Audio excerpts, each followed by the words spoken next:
의석을 정돈하여 주시기 바랍니다. 지금부터 헌법 제61조, 국회법 제127조와 국정감사 및 조사에 관한 법률에 따라 금융위원회에 대한 2018년도 국정감사를 실시할 것을 선언합니다. 다음은 존경하는 최운열 위원님 질의해 주십시오. 네, 위원장님, 네. 고생 많으십니다. 예, 문재인 정부의 핵심 금융 정책이 생산적 금융과 포용적 금융 정책이죠. 네, 네. 또 우리 위원장님도 부임하시자마자 네, 네. 이 부분을 곳곳에서 이제 역설하시면서 고군분투하고 계신데 굉장히 정책 방향은 잘 잡았다 이렇게 생각이 됩니다. 우리나라 금융회사들의 그 영업 행태를 보면 지나치게 가계대출 의존도가 높고 부동산 담보대출에 대한 지나친 의존도가 높은 이런 보수적 영업 관행을 개선하고자 하는 그러한 정책이 바로 생산적 금융 아니겠습니까? 네, 그렇습니다. 그런데 지금 현재 그러한 정책이 제대로 진행되고 있는지 같이 한번 점검을 해보고자 합니다. 표를 한번 보실까요? 지난 10년 동안 우리나라 경제 성장률과 가계 신용 증가율의 대비표입니다. 10년 동안 어느 한 해도 가계 신용 증가율이 경제 성장률을 밑돈 해가 없습니다. 특히 2015년, 16년에는 두 자리 숫자 이상의 이제 증가율을 보이고 있잖아요. 단지 그 증가율이 좀 꺾이기는 했습니다만 이러한 상태가 지속 가능하다고 생각하시나요? 예, 아주 별 바람직하지 못합니다. 예. 또 다음 표를 한번 보실까요? 다중채무자도 주택경기 부양을 위해 대출 관련 규제를 대폭 완화했던 2014년부터 급격히 증가하기 시작합니다. 금융채무자 1,900만 명 중에서 20%가 넘는 418만 명이 세계 금융회사 이상에서 대출을 받고 있는 다중채무자입니다. 또 2014년 대비 2018년 6월 말 기준으로 불과 4년 사이에 다중채무자는 20%가 넘는 78만 명이 증가하고 다중채무자의 채무액은 150조가 늘어난 44.7% 증가했습니다. 알고 계시죠? 특히 연소득이 4천만 원 미만인 다중채무자가 230만 명이 넘고 5개 이상 금융회사에서 대출받은 다중채무자도 100만 명이 넘습니다.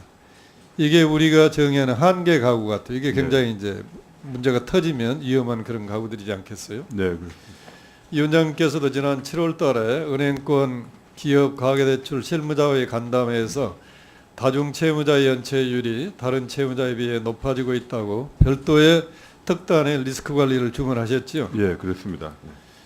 다중채무자도 이렇게 급증하고 있고 연체율도 높아지고 있는 상황에서 제가 지금까지 쭉 국정감사나 상임위 할 때마다 가계부채에 대한 위험을 얘기하면 항상 우리 정부의 말씀은 시스템 리스크로 전가될 위험은 아직은 없다. 그렇게 이제 답을 하시는데 아직도 그걸 유지하고 계시나요?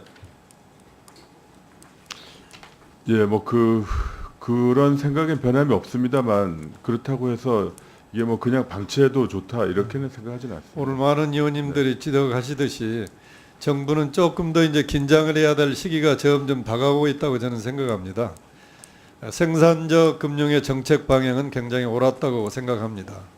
심각한 가계부채를 해결하기 위해서라도 자금의 흐름이 생산적 금융의 활성화를 통해서 자금 흐름이 정상화되는 게 바람직하지 않겠습니까? 네, 네. 본 의원이 판단하기에 지금까지는 그렇게 성공한 결과라고 보여지지는 않습니다.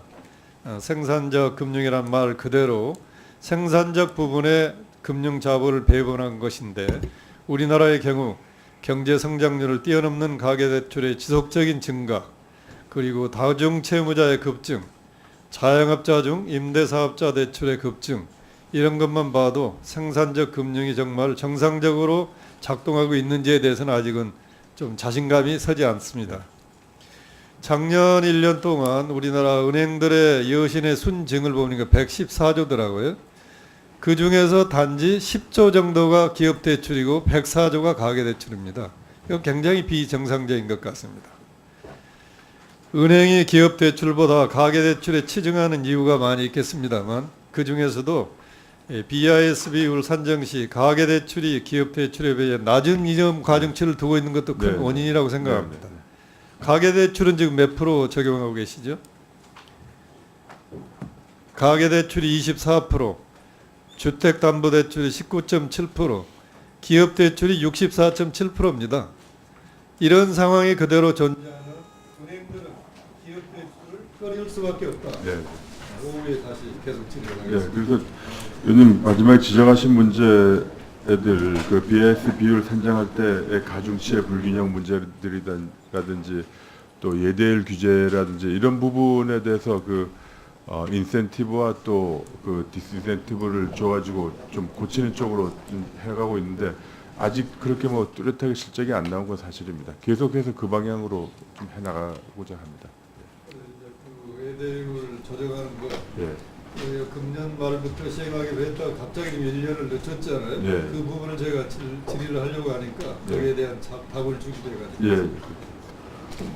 네, 최운열 의원님 수고하셨습니다. 다음은 존경하는 최운열 의원님 질의해 주시기 바랍니다. 네, 오전에 이어서 그 가계대출을 억제하고 기업 부분으로 자금 흐름을 유도하기 위해서 우리 금융위원회에서는 1월 20일 날 굉장히 의미 있는 이 예대율 그 조정 방식을 발표하시죠. 네, 네. 가계대출의 가중치를 15%로 상향 조정하고 네. 기업대출을 하향 조정함으로써 가계대출을 이제 억제하기 위한 네. 그렇게 하면서도 이제 은행들의 준비를 감안해서 시행은 한 6개월 유예를 시켜주셨잖아요. 예. 그런데 금년 5월에 갑자기 은행의 부담을 고려해서 이거를 2020년 1월로 연기를 하셨어요. 예. 좀 이해가 안 되는 그렇게 좋은 정책을 발표하고 학술적으로도 이 은행의 예대율 규제가 다른 어떤 규제보다도 경기 순응성을 완화시키는 그것이 건전성 효과가 대단히 크다는 연구 결과가 나와 있거든요. 그래서 이런 걸 왜 갑자기 이렇게 방향을 바꾸셨는지 설명 좀 간단히 해주시고 바로 원래 계획대로 시행을 하실 의향은 없으신지 좀 말씀해 주시죠. 예, 즉 이 그 가계 대출에 대해서 이제 15%를 상향하고 기업 대출에 대해서 15% 하향하는 방안을 이제 했었는데 그 중에 이 개인 사업자 대출이 이제 상당한 규모로 급격히 늘어나면서 이 부분이 이제 기업 대출로 분류되는데 어떻게 할 것이냐를 가지고 은행들하고 많이 상의를 했었습니다. 그러다가 이 부분은 그냥 올리거나 내리지 말고 그대로 0으로 두자라는 정도로 상의가 됐고요. 그러는 과정에서 은행들이 좀 더 적응할 그 준비할 기간이 조금 더 필요하다 그런 요청이 많아서 1년 정도 더 은행이야 예, 뭐 2년을 줘도 짧다고 그럴 겁니다. 예. 그러니까 정책적 의지를 좀 더 강하게 한번 검토를 해 주셨으면 예, 싶어요. 그렇게 하겠습니다. 네. 그리고 지금 금융위가 하고 계시는 이제 기업 구조 혁신 펀드라든지 네. 성장 지원 조성과 같이 이런 인위적인 어떤 금융 상품을 통한 생산 금융 확대보다도 제 생각은 바로 이런 예대율 네. 이런 규제가 훨씬 더 효과가 있을 거다 이런 네. 생각을 가지고 있습니다.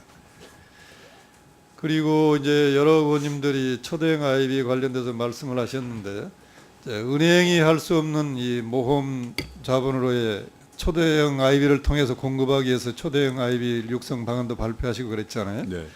그리 했는데 감독원에서 부동산 관련 가계부채 쏠림 현상을 방지한다는 명목 하에 굉장히 바람직한 그 대출의 자금 지원까지도 억제하는 지금 정책을 발표를 했거든요. 아시죠? 지역 균형 개발이라든지 생활형 SOC라든지 또 청년 주택을 위한 임대형 주택 이런 데에 대한 부동산 펀드에 대해서도 이용값을 24%에서 60%로 지금 상향 조정을 하겠다는 겁니다. 이렇게 되면 바람직한 생산 금융으로의 IB들이 참여할 수 있는 기회가 그만큼 축소되거든요. 이것도 한번 검토해 보시고요. 예, 예. 우리 이 위원장님께서 찾아보겠습니다. 추구하시는 건 생산적 금융이 은행뿐만 아니라 이 IB를 통해서도 이루어질 수 있도록 예. 적극적인 좀 검토를 해주셨으면 예, 합니다. 그렇게 하겠습니다. 그다음에 이 신용카드 수수료에 대해서 여러 의원님들이 말씀하셨는데 카드 수수료는 금융상품 가격입니까 아니면 정책 수단입니까? 원칙적으로 상품의 가격인데 지금 그 카드 신용카드 여신전문금융업법에 따르면은 또 정부가 상당 부분 관여할 수 있는 여지를 두고 있습니다. 그게 이제 2012년도에 예. 해지 안에서 해서는 안 될 지금 저 법을 만들어 가지고 정부가 구체적으로 금융 상품에 지금 관여를 하고 계시잖아요. 예. 이거는 지속 가능하지 못하다고 봅니다. 그래서 보다 더 시장 친화적이고 지속 가능한 방법으로의 전환이 가능한 빠르면 좋다고 생각이 되는데요. 제가 여러 업계 사람들 만나서 얘기 들어보면 카드 수수료 계속 인하 압박을 견딜 수 있는 룸은 있는데 그게 뭐냐 보니까 그 우리 카드 발급 받을 때 카드 포인트제 있잖아요. 네. 이거를 이제 여러 가지 서비스하는 기간을 약속을 하는데 이게 지금은 3년 이내에는 그 조항을 못 바꾸게 돼 있어요. 그 3년이 지나면 바꿀 수가 있는데 네. 금융감독원의 감독 지침에 의해서 3년이 지나도 이걸 바꿀 수가 없답니다. 예? 이것만 좀 네. 플렉서블하게 해줘도 자기들이 인하할 룸은 있다 그래요. 예, 한번 그거 살펴보겠습니다. 점검해 보시고요. 예, 그렇게 하겠습니다. 그 다음에 이 3년도 과연 이렇게 변하는 시기에 그게 적절한 기간인지에 대해서도 다시 한번 검토를 하셔서 네, 그렇게 하겠습니다. 이 크레딧 카드 회사도 회사잖아요. 여기서 고용 창출이 이루어지고 있잖아요. 네. 계속 압박을 해서 카드 수수료를 인하를 하면 결국은 피해자가 청년들한테 갑니다. 네. 고용이 계속 줄고 있잖아요. 그런 걸 감안하셔서 제가 생각하는 몇 가지 좀 시장 친화적인 카드 수수료 그 해결 방안을 좀 말씀드려보고자 합니다. 하나는 구체적으로 이렇게 개입하시는 것보다도 카드 가맹점주들로 하여금 협상력을 좀 강화시켜서 카드 회사하고 직접 협상하게 하는 방법도 한번 고려해 보시고요. 정부가 개입하는 것보다는 시장에서 결정할 수 있도록. 그 다음에 신용카드 회사와 경쟁 환경을 조성할 수 있는 오전에도 많이 나왔습니다만 지급결제 시장 네. 이런 걸 더욱더 활성화해서 경쟁을 시키는 네. 부분이라든지 또 여신금융협회가 2010년 9월에 금융감독원 신용카드사 공동으로 신용카드 가맹점이 각 카드사별 매출 및 가맹점 대금 입금 정보 등을 확인할 수 있는 통합 조회 시스템을 게시한 바가 있습니다. 알고 계시나요? 이거를 이용하면은 그 가맹점을 하고자 하는 사람들은 굉장히 좋은 서비스가 되거든요. 그래서 이런 거를 조금 더 활성화한다든지 지금 현재도 이 서민금융진흥원에서 한 150명의 컨설턴트를 모집해가지고 무료로 창업 컨설팅 해주고 계시잖아요. 네. 이런 것과 연계해서 새로운 좀 서비스를 해주시면은 가맹 사업자들의 부담도 좀 완화되고 지금 현재 우리가 정부가 하고 있는 카드 수수료 인하해봐요. 우리 저 금융위에서 발표한 자료를 보니까 실제 돌아간 효과는 사당 연 80만 원이랍니다. 효과도 미미해요. 그러면서 회사는 엄청난 부담을 느끼는 거거든요. 그래서 제가 오늘 제시한 서너 가지 그런 시장 친화적이고 지속 가능한 그런 방법을 적극적으로 한번 검토를 해주셨으면 합니다. 예, 그렇게 하겠습니다. 참 쉽지 않습니다만 시장 친화적으로 하면서도 가맹점들의 수수료 부담을 경감할 수 있는 방안 어쨌든 말씀해 주신 내용 포함해서 좀 적극적으로 연구해 보겠습니다. 최은열 위원님 수고하셨습니다. 다음은 존경하는 최은열 의원님 질의해 주십시오. 이 원장님 취임하신 이후에 국제금융 중심지 조성과 발전에 관한 기본계획 발표하셨죠? 예, 예. 몇 번째인가요? 법이 제정된 이후에? 네 번째. 네 번째 같아요. 네. 그렇게 관심을 가지고 있는데도 불구하고 오전에도 여러분들이 말씀하셨듯이 국제금융센터 지수를 보면 계속 추락하고 있잖아요. 네, 네. 왜 그렇다고 생각하십니까? 기본적으로 나중에 종합적으로 답을 해줄 시간이 예, 없으니까 제가 보기에는 우리 국제금융 중심지 출범의 첫 단추를 잘못 깬 것 같습니다. 우리처럼 자원도 부족하고 이 국토 면적도 좁은 나라에서 역량을 집중해서 해도 경쟁이 될까 말까 하는데 서울 하나 부산 하나 정해놓고 양쪽이 다 추락하고 있는 것 같아요. 그런데 오늘 국정감사장에서 들어보니까 또 뭐 제3의 중심지를 검토하신다고요? 이거는 완전히 한국의 금융을 삼류사류로 전락시키는 것 같습니다. 그건 진짜 중단하십시오. 만약에 제3금융 중심지를 검토하신다면 이왕 두 군데를 지정했으니까 뭐 하나 취소할 수도 없는 거고 그러면 앞으로 어떻게 경쟁력을 키울 건가? 최근에 우리 금융업 중에서 가장 성장세가 두드러진 부분이 어느 부분이라고 생각하세요? 네, 자산운용업 쪽인 것 같습니다. 자산운용업이죠. 네, 노무현 정부 때, 참여정부 때 우리가 동북아 금융허브 하겠다고 할 때 전략이 바로 자산운용업을 중심으로 동북아 금융 중심지를 하겠다. 그렇게 전략을 발표했잖아요. 그렇습니다. 그런 전략이 계속됐더라면 더 아마 자산운용업이 활성화됐지 않을까 싶어요. 그래서 앞으로 이 금융중심지 조성계획의 구체적으로 뭐 타임테이블만 발표할 게 아니라 구체적으로 서울은 무슨 산업을 중심으로 키우겠다. 예를 들어서 서울은 자산운용업을 중심으로 동북아 금융허브를 만들겠다. 부산은 해양금융이라든지 선박금융을 중심으로 금융허브를 만들겠다. 이런 구체적인 전략이 없이 막연하게 금융중심지 조성계획을 발표하면 할수록 더 경쟁력은 떨어질 것 같습니다. 어떻게 생각하십니까? 예, 그렇습니다. 그래서 말씀하신 것처럼 이제 2003년에 그렇게 자산운용업 중심으로 해서 동북아 금융허브 발전 계획을 만들었고요. 부산은 지금 해양금융 중심으로 여러 가지 그렇게 노력을 하고 있습니다. 가급적이면 하여튼 좀 그렇게 특화된 경쟁력을 좀 육성할 수 있는 방향으로 해나가겠습니다. 포커싱을 분명히 하셔가지고 예, 예. 모든 금융을 서울도 잘하고 부산도 잘하겠다 해봐야 다 경쟁이 예. 이르는 거기 때문에 때문에 참여정부 때 했던 예를 들어 자산금 예, 예. 경우는 뭐저 해운이나 선박금융을 중심으로 하겠다 이렇게 구체적인 좀 안을 더 세우시면 좋을 것 같아요. 예, 예. 그리고 참여정부 때 이제 구체적인 그런 이 블루프린트를 발표하니까 외국의 금융회사들이 굉장히 많은 기대를 가지고 서울에 진출을 했습니다. 그때 진출했던 외국계 회사들이 지금 철수를 했든지 철수를 검토하든지 네. 영업을 지금 축소하려고 하고 있습니다. 예, 예. 굉장히 불행한 일 같습니다. 예. 그래서 이제 외국계 회사들하고 이렇게 만나서 얘기해 보니까 이런 얘기들 많이 해요.